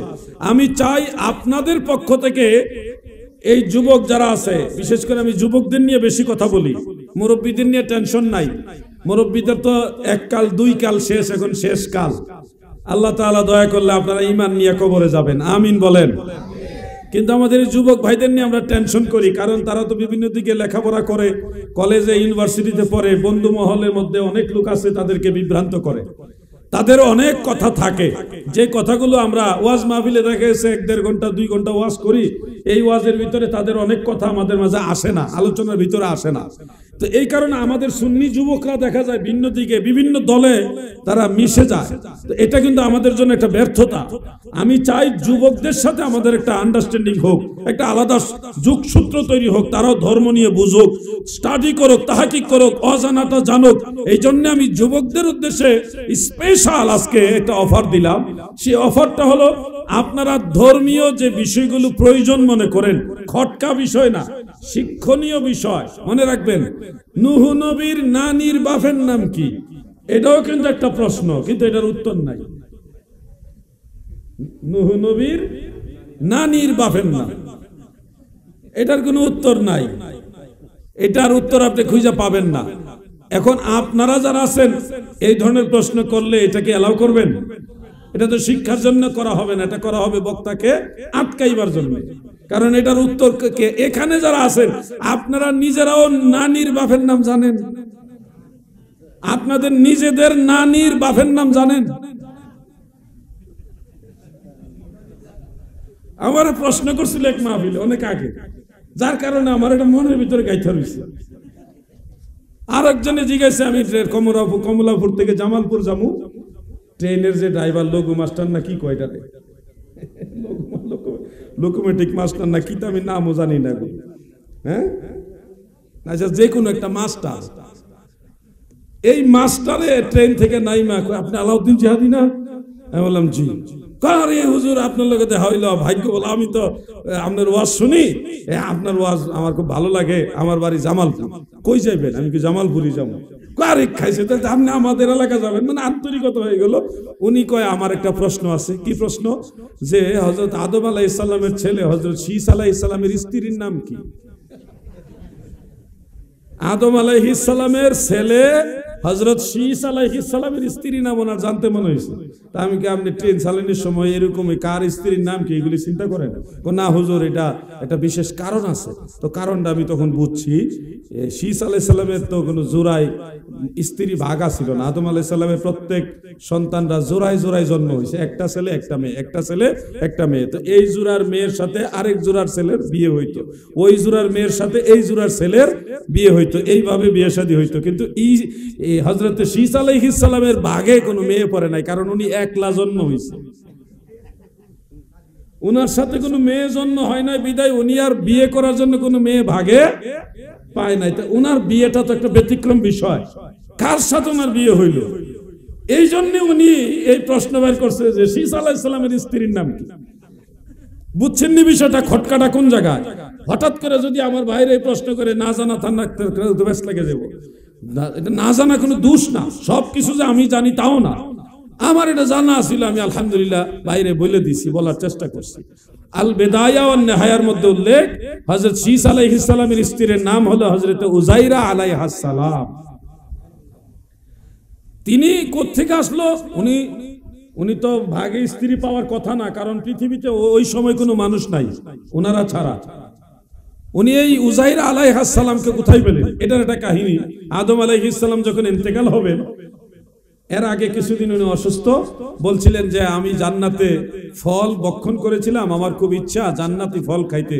হে আমার বৎসরা, সন্তানেরা, তোমরা আমাকে জান্নাতি ফল আইনা খাও। সবাই পৃথিবী ছড়ায় গেছে, কোথায় গেলে জান্নাতি ফল পাওয়া যাবে? কোথাও তো ফল পাওয়া যায় না। শীস পয়গম্বর উনি বসে রয়েছে আদম নবীর কাছে, বাবার সেবা করতেছে। হযরত আদম বলে, শীস, তুমি না গেলে জান্নাতি ফল আমার ভাগ্যে জুটবে না। তুমি আল্লাহর নবী, তুমি দোয়া করলে আল্লাহ তাআলা তোমারে যেমন এটা দিয়ে পাঠাইবে। তুমি যাও, জাবালে কাসিউন পর্বতের চূড়ায় গিয়ে দোয়া করো। ওই পাহাড়ের উপর আমি উঠছি, আলহামদুলিল্লাহ। ওই জাবালে কাসিউন, এটা হলো সিরিয়ার রাজধানী দামেস্কে, অনেক বড় পাহাড়। ওই পাহাড়ের চূড়ায় হলো হযরতে হাবিল আলাইহিস সালামের মাজার। আদম আলাইহিস সালামের হাবিল কাবিলের ঘটনা জানেন না? হাবিল আলাইহিস সালামের মাজার হলো ওখানে। আমি ওই মাজারও জিয়ারত করে আসছি। সেই পাহাড়ের চূড়ায় উঠে হযরতে শীস আলাইহিস সালাম দোয়া করেন, আল্লাহ, আপনার নবী এবং রাসূল হযরতে আদম আলাইহিস সালাম জান্নাতে ফল খাওয়াইছিলেন, এই ফল খাইতে চাইছে, আমি দোয়া করলাম আপনি ফল দেন। আল্লাহ দোয়া কবুল করছে। পাঠাইছে কেমনে? উনি দোয়া শেষ করে দেখে ওনার পিছন দিকে একজন জান্নাতি রমণী এসে দাঁড়াইছে, হাতের মধ্যে জান্নাতি একটা ফলের ঝুড়ি। আপনি কে? যে আমি উযাইরা। কোথা থেকে আসলেন? আল্লাহ তাআলা পাঠাইছে। আল্লাহর কাছে আপনি দোয়া করেছিলেন জান্নাতি ফল পাঠাইবার জন্য, এই দেখেন ফল দিয়ে আমারে পাঠাইছে। তখন হযরতে শীস আলাইহিস সালাম আগে আগে হাঁটছেন, আর হযরতে উযাইরা আলাইহিস সালাম পিছে পিছে হাঁটছেন। এই জন্য যদি মুহরিম পুরুষের সাথে মহিলারা হাঁটে, তাহলে পুরুষ আগে হাঁটবে, মহিলারা পিছনে হাঁটবে। এটা সুন্নত তরিকা, মনে রাখবেন। মহিলা আগে হাঁটা আর পুরুষ পিছনে হাঁটা জায়েজ নাই। পুরুষ আগে হাঁটবে, মহিলা পিছনে হাঁটবে, এই পদ্ধতিটা মনে রাখবেন। এখন তো মানুষ আল্লাহরে ভয় পায় না, এরা মনে করে যে আইসি আর পাইসি, মইরা লো, তুমি কত নম্বরের সালাক হইছো, তোমার সালাকে আল্লাহ বাইর করবো। ভয় করো আল্লাহকে, যে আল্লাহ এই দুনিয়াতে তোমার মতো বহু মানুষ পাঠাইছে, তাদেরকে আবার নিয়েও গেছে, যাদেরকে নিয়ে গেছে দ্বিতীয়বার আর আসতে পারে নাই। সে আল্লাহকে ভয় করো, যে আল্লাহ তোমাকেও পাঠিয়েছে, সেই আল্লাহকে ভয় করো যিনি তোমাকেও নিয়ে যাবে, সেই আল্লাহকে ভয় করো যিনি নিয়ে গেলে তুমি আর আসতে পারবে না। অতএব আল্লাহর বিধানগুলি মানার চেষ্টা করেন, খামখেয়ালি করবেন না। খামখেয়ালি করলে আপনি ভাববেন জিতে গেছেন, না আপনি বিপদে পড়ে যাবেন। কথা বুঝতে পারছেন প্রিয় ভাইরা আমার? উজাইর আলাইহিস সালাম ফল নিয়ে হযরত আদম আলাইহিস সালামের কাছে গেলেন। যাওয়ার পরে উনি কি করলেন? চিন্তা করলো যে আল্লাহ যেহেতু পাঠাইছে, নবী তো আল্লাহর নবী তো জানে কি জন্য পাঠাইছে, বিয়া পড়াই দিছে। কারণ তোমার ভাগে কইছে, তোমার ভাগে তো আর মেয়ে নাই, স্ত্রী পাও নাই, আল্লাহ পাঠাইছে, বিয়ে পড়াই দিলাম। ওই উনার বংশধর হইলাম আমরা, উনার গর্ভ থেকে জন্ম নেওয়া হইলাম আমরা। পৃথিবীর অধিকাংশ মানুষ হযরত শীষ পয়গম্বরের আওলাদ, আর অন্যদের আওলাদরা ঝগড়া বিবাদ, মারামারি, কাটাকাটি কইরা এরা ধ্বংস হয়ে গেছে। বহু জাতি আল্লাহ ধ্বংস করে দিছে শুধু মারামারি কইরা, সংঘাত কইরা। আল্লাহ তাআলা ওই শীষ আলাইহিস সালামের বংশধরকে আল্লাহ তাআলা কিয়ামত পর্যন্ত রাখবে। আমরা তিনার বংশধর, মনে রাখবেন এই কথাগুলি। এই জন্য ট্রেনের ড্রাইভার আমার প্রশ্ন করছিল, শীষ নবীর স্ত্রীর নাম কি? ঘটনাটা বুঝছেন? আবার বুঝছেন না? বুঝছেন না ঘটনাটা? ওই জান্নাতি ফল হযরত আদম আলাইহিস সালাম খাইছিলেন। যাই হোক যুবক ভাইরা, আপনাদের জন্য যে কোনো দুইজন যুবককে প্রশ্ন করার সুযোগ দিব সরাসরি, কোনো কাগজ লাগবে না, সরাসরি আদবের সাথে সবাইকে সালাম দিয়া শিক্ষার উদ্দেশ্যে। এরকম যুবক যারা আছেন, আমি আপনাদেরকে চাই, আমি আপনাদের ভালোবাসি, আপনাদেরকে সময় দিতে চাই। এই কারণেই যেন ধর্ম আপনারা নিজেরা বুঝেন। আপনারা বুঝলে দেশ ভালো হবে, আগামীর দিনগুলি ভালো হবে, ধর্মের চর্চা বাড়বে, আপনাদের বিষয়টা গুরুত্ব পাবে বেশি। যে কোনো দুইজনকে সুযোগ দিবে, বেশি না। যারা আগ্রহী আপনারা স্টেজের কাছাকাছি আসেন, আমি 1 মিনিট টাইম দিলাম, ওই সময়টা আসেন, আমরা সবাই মিলে একটু জিকির করি। ইসমেজাত আল্লাহ আল্লাহ আল্লাহ আল্লাহ আল্লাহ আল্লাহ। জোরে, এতগুলি মানুষ জিকির আওয়াজ নাই? মাশাআল্লাহ মাশাআল্লাহ। আল্লাহ আল্লাহ আল্লাহ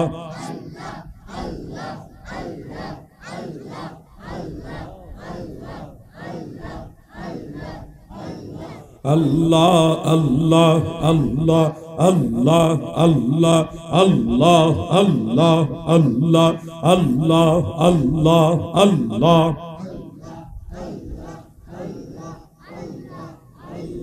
লা ইলাহা ইল্লাল্লাহু মুহাম্মাদুর রাসূলুল্লাহ সাল্লাল্লাহু আলাইহি ওয়াসাল্লাম। প্রশ্ন নেওয়ার আগে একটা ঘোষণা দিয়ে দিই। আমার লেখা একটা বই, পবিত্র ঈদে মিলাদুন নবী সাল্লাল্লাহু আলাইহি ওয়াসাল্লাম ও কিয়াম। মিলাদ কিয়ামের পক্ষে দলিল আপনারও জানার দরকার, আপনার ছেলে মেয়েদেরও জানার দরকার। এই বইটা আপনারা সংগ্রহ করে নেন, এটা আমার লেখা। 200 টাকা হাদিয়া। বহু টাকা অনেক দিকে খরচ করেন, কিন্তু আওলাদদের দিকে তাকায়া, সন্তানদের দিকে তাকায় বইটা আপনারা নিয়ে যান, তাদের হাতে দেন, তারা পড়ুক, আপনিও পড়েন, মহিলারাও পড়ুক। এই বইটা কাজে লাগবে। দলিল আপনাকেও জানতে হবে, আপনার আওলাদদেরকেও জানাইতে হবে। আর তরিকতপন্থী যারা আছেন, আপনাদের জন্য বইটা কলবি জিকির ও সামা বৈধতার দলিল। আমরা যে তরিকতপন্থীরা সামা বলি, দফ বাজানো যাবে, অন্য অন্য যন্ত্র না, শুধু দফ বাজায় যে আমরা ইসলামী সঙ্গীত সামা গাই, সামা, এই সামা যে জায়েজ, এটার পক্ষে বইটা লিখছি। এটা 100 টাকা হাদিয়া। আর একটা হলো 200, আর একটা 100, দুইটা বই 300 টাকা। এই বই দুইটা আপনারা সংগ্রহ করে নেবেন। আমার একটা ছোট ভাই আপনাদের কাছে আসবে, চুপচাপ সংগ্রহ করে নেবেন। প্রশ্ন যারা করবেন, এর মধ্যে প্রথম জন সালাম দিয়ে তারপরে প্রশ্ন করুন।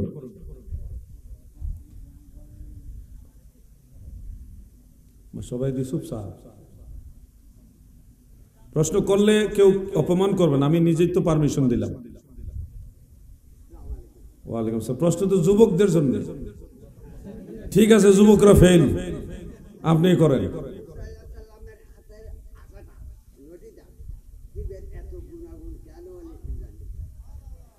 ওই যে খটকা প্রশ্ন করছে, মুসা আলাইহিস সালামের হাতের যে আশা বা লাঠি, এটার এত ফজিলত, এত মর্তবা কেন, এটা জানতে চায়। এই ধরনের প্রশ্ন সাধারণত ঐতিহাসিক প্রশ্ন, তো দুর্লভ প্রশ্ন, এগুলি সব বক্তার জানা থাকবে না। আর এগুলি আমাদের দৈনন্দিন জীবনে ওরকম শিক্ষণীয় প্রশ্ন না। তা আমি আগে কিন্তু ওয়াজ করে লিছি, এই ধরনের প্রশ্ন করেন না। তো প্রথমটাই এটা করছেন। মুসা আলাইহিস সালামের লাঠির একটা স্পেশাল পাওয়ার আছে, এটা আল্লাহ তাআলার তরফ থেকে ওনাকে দেওয়া হয়েছে। এবং এই লাঠি মহান আল্লাহ তাআলার কুদরতি পাওয়ারওয়ালা লাঠি, এটা ফেলে দিলে অজগর সাপ হয়ে যেত। এবং এই লাঠি এখনো ইস্তাম্বুলে, তুরস্কের ইস্তাম্বুলে এখনো সুরক্ষিত আছে। এটা আল্লাহর তরফ থেকে স্পেশাল ওনাকে দেওয়া হয়েছে, এই জন্য এটা বিশাল একটা মর্তবাওয়ালা লাঠি। লাঠি কিন্তু এখনো আছে। এটা আল্লাহ যদি বাঁচায় কিছুদিনের মধ্যে, এই বছরের ভিতরে আমি ইস্তাম্বুল যাব মুসা আলাইহিস সালামের লাঠি দেখার জন্য।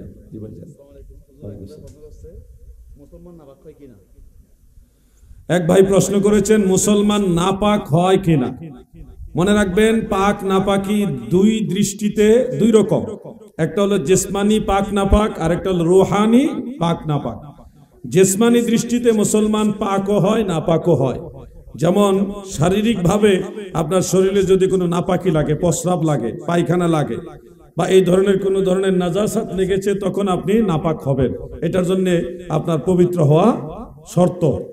আর রুহানি দৃষ্টিতে, আত্মিক দৃষ্টিতে, এখানে যারা মুমিন তারা কখনো নাপাক হয় না, কিন্তু যারা মুমিন না তারা সব সময় নাপাক। একটা হাদিস রয়েছে আল মুস্তাদরাক আলা সাহিহাইনের মধ্যে, ফতোয়ে শামির মধ্যে হাদিসটা কোট করেছেন যে ক্বালা রাসূলুল্লাহি সাল্লাল্লাহু আলাইহি ওয়াসাল্লাম ইন্নামাল মুমিনুনা লা ইয়ানজাসু হাইয়ান ওয়ালা মাইয়িতান। মুমিন বান্দা জীবিত হোক আর মৃত হোক, কোন অবস্থাতেই তারা নাপাক হয় না। মুমিন হয়ে গেলে আপনি পাক, আপনার রুহু পাক, পবিত্র। আর যদি মুমিন না হন তাহলে আপনি নাজাসাত, আপনি নাপাক। এই হলো সংক্ষিপ্ত উত্তর। দুইটা প্রশ্নের মধ্যে একটা পাইলাম, আরেকটা প্রশ্ন নেওয়া যাবে। ওয়ালাইকুম আসসালাম, একজন যুবক ভাই পাইলাম।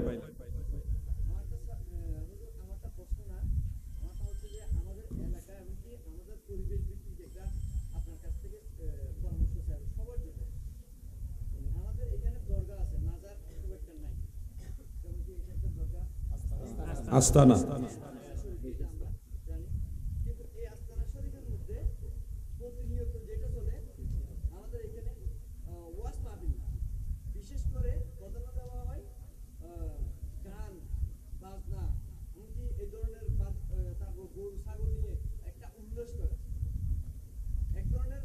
রান্না বান্না হয়, শ্যামা কাওয়ালি হয়।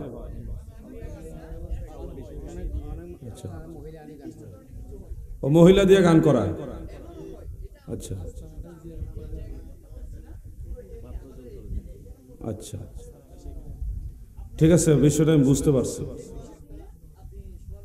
ধন্যবাদ আপনাকে। এখানে একটা খানকা শরীফ আছে, আস্তানা শরীফ আছে। হয়তো আল্লাহর কোনো বুজুর্গ বান্দা এখানে অবস্থান করেছিলেন, আমি ধারণা করে বলতেছি।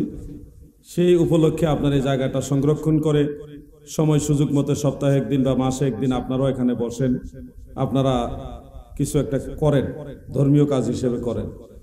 তো এই জিনিসগুলোর মধ্যে নারীদের দিয়ে যদি গান করান তাহলে এটা আপনাদের ধ্বংসের কারণ হবে। আল্লাহ রসুল সাল্লাল্লাহু আলাইহি সাল্লাম বলেছে, আমার উম্মত শেষ জামানায় তাদের চেহারা বিকৃত হয়ে যাবে এবং তারা জমিনের নিচে দেবে যাবে।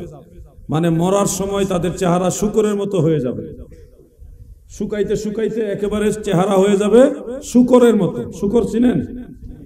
শূকরের মতো চেহারা হবে, এবং মারা যাওয়ার পরে তাদের কবর ভেঙে যাবে এবং মাটির নিচের দিকে দেবে যাবে। কবরের মধ্যে মানে কোনো ভালো পরিবেশ সে পাবে না। তো এই ধরনের একটা সিচুয়েশন আল্লাহ রসুল বলেছে আমার কিছু উম্মতের বেলায় হবে। কেন হবে? সাহাবারা জিজ্ঞাসা করলেন, দয়াল নবীজি বললেন, তারা নারীদেরকে গায়িকা হিসেবে গ্রহণ করবে এবং মাআজিফ বিভিন্ন ধরনের বাদ্যযন্ত্র দিয়ে গান বাজনা করবে। এই কারণে তারা মৃত্যুর সময় শূকরের মতো হয়ে মরবে এবং তারা মাটির নিচে দেবে যাবে। নাউজুবিল্লাহ বলেন, জোরে বলেন নাউজুবিল্লাহ। এটা অনেকগুলো সূত্রে এই হাদিসটা বর্ণিত, অনেকগুলো সূত্রে। তো সেই হিসাবে আমি আপনাদেরকে অবশ্যই বলবো, আমি আপনাদের মেহমান হিসেবে, আল্লাহর হাবিবের একজন নালায়েক গোলাম হিসেবে অনুরোধ করে যাচ্ছি, আপনারা মহিলা শিল্পী হোক আর পুরুষ শিল্পী হোক, কোন শিল্পী আইনা গান গাওয়াইয়া হরেক রকম বাদ্যযন্ত্র সহকারে গান বাজনা করবেন না। কি করবেন হুজুর? কি করব আমরা? আপনারা সবাই ঠিক ওইভাবেই সবাই জড়ো হবেন, হয়ে সেখানে মিলাদ শরীফ পড়বেন এবং জিকির করবেন। কি করবেন? সবাই মিলে জিকির করবেন। একজন আলেম বা 2-4 জন আলেম রাখবেন, ওনারা আপনাদের সবাইকে নিয়ে জিকির আজকার করবে। জিকিরের সাথে আপনি সামা বলতে পারেন, সামা ইসলামী সঙ্গীত। এই যে জামি আহমদিয়ার ছাত্ররা দফ বাজায়া সামা গায়, আপনারা বড় জোরে দফ ব্যবহার করবেন। ঢোল না, ঢোল হারাম আর দফ জায়েজ। দফ বাজাইয়া আপনারা ইসলামী সঙ্গীত পরিবেশনা করবেন, সেখানে জিকির আজকার করবেন, মিলাদ শরীফ পড়বেন, তবারক দিবেন, এটা করবেন। আপনারা গরু দিতে চান, গরু জবাই করে তবারক রান্না করে নিজেরা খাবেন, মানুষকে খাওয়াবেন। যদি ছাগল দিতে চান, খাসি দিতে চান, এখানে দিবেন জবাই করে, আল্লাহর নামে জবাই করে নিজেরা খাবেন, তবারক করে মানুষকে খাওয়াবেন। অবশ্যই এটা চালু রাখবেন। কিন্তু মানে বাদ যাবে শুধু মহিলা শিল্পী আর গান বাজনা, চলবে সামা। চলবে কি? সামা। বাদ্যযন্ত্রের মধ্যে শুধুমাত্র দফ বাজাবেন, অন্যটা বাজাবেন না। জিকির আজকার করবেন, কমপক্ষে 1 ঘন্টা জিকির করবেন, তাইলে এটা কাজের কাজ হবে, ইবাদত হবে, সওয়াব হবে, কালব জিন্দা হবে, আল্লাহ রাসূল খুশি হবে। এইভাবে আপনারা করবেন। তাবারুক করবেন, সিন্নি করবেন, আলেম ওলামা দাওয়াত আনবেন, মাদ্রাসার ছাত্রদের দাওয়াত দিয়ে আনবেন। কাজ বন্ধ রাখবেন না। আল্লাহর ওলির দরগা, খানকা বা আস্তানা এগুলি জাগ্রত রাখবেন ভালো আমলের মাধ্যমে। কিন্তু যেই কাজটা আপত্তিকর ওইটা বাদ দিয়ে দিবেন। বুঝতে পারছেন? মুরব্বীরা বুঝছেন না আপনারা?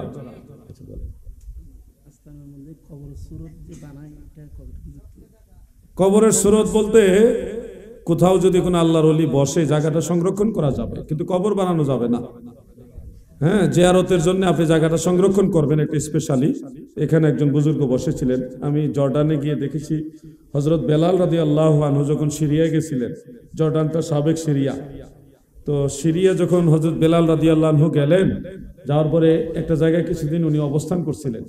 তো ওই জায়গাটা জর্ডান সরকার নিজে, সরকার রাষ্ট্রীয়ভাবে এটা একটা ঘর বানাইয়া, বিশেষ একটা উঁচা জায়গা বানাইয়া, জায়গার মধ্যে জায়নামাজ বিছায়াত হয়ে দিয়েছে এবং স্পেশাল সংরক্ষণ করছে। আমরা সেখানে গিয়ে জিয়ারত করছি, হযরত বেলালের ইসালে সওয়াব করেছি, ওনার উসিলা আল্লাহর কাছে দোয়া করেছি। তো এইভাবে আপনারা এই ধরনের আস্তানা জায়গাগুলি স্পেশাল একটু সংগ্রহ করতে পারবেন এবং সেখানে গিয়ে আপনার দোয়া দুরুদ পড়বেন, প্রয়োজনে নামাজ পড়বেন। যেহেতু এখানে কবর নাই, আপনি নামাজ পড়তে পারবেন। হ্যাঁ, জিয়ারত বলতে ওইখানে গিয়ে আল্লাহর ওলির ইসালে সওয়াব করবেন। যার আস্তানা তার রুহে সওয়াব রেসানি করবেন। সূরা ফাতিহা, সূরা ইখলাস, সূরা ফালাক, সূরা নাস, সূরা কাফিরুন, এই ধরনের সূরা কেরাত পড়ে ওনার রুহে আপনি এই ইসালে সওয়াব করবেন। পাশাপাশি এলাকার যত ময় মুরব্বী কবরে আছে তাদের জন্য আপনারা দোয়া করবেন। এটা একটা বিশাল উপকারী কাজ হবে। এরকম অনেক জায়গা আমি পেয়েছি যেখানে বুজুর্গ যারা নবী রাসূলদের যারা অনুসারী, সাহাবাই কারাম, আউলিয়াই কারাম, তাদের জায়গাগুলি সংরক্ষণ করা, এগুলাকে বলা হয় মাকাম। ওই দেশে বলা হয় মাকাম। মুসা আলাইহিস সালাম যেই পাহাড়ের উপরে ওটা আল্লাহর সাথে কথা বলতেন, কয়েকটা পাহাড় আছে, এর মধ্যে একটা পাহাড় পড়ছে ফিলিস্তিন। সেই পাহাড়ের উপরে উনি যেখানে আল্লাহর সাথে কথা বলতেন, ওই জায়গাটা এখন আলাদা সংরক্ষিত। ওখানে কোনো মাজার নাই, কিন্তু মাজার সদৃশ একটা কাপড়, সবুজ কাপড় দিয়া একটা ইয়ে করা আছে। এটা মাজার না, এটা মাজারের সদৃশ করে দেওয়া হয়েছে জায়গাটা চিহ্নিত রাখার জন্য। মানুষ ওখানে যায়, গিয়ে দোয়া করে, ইসালে সওয়াব করে। এটা বরকতের জায়গা। আপনারা জায়গাটা সংরক্ষণ করবেন, কিন্তু মাজার বানাইবেন না। বুঝতে পারছেন আপনারা?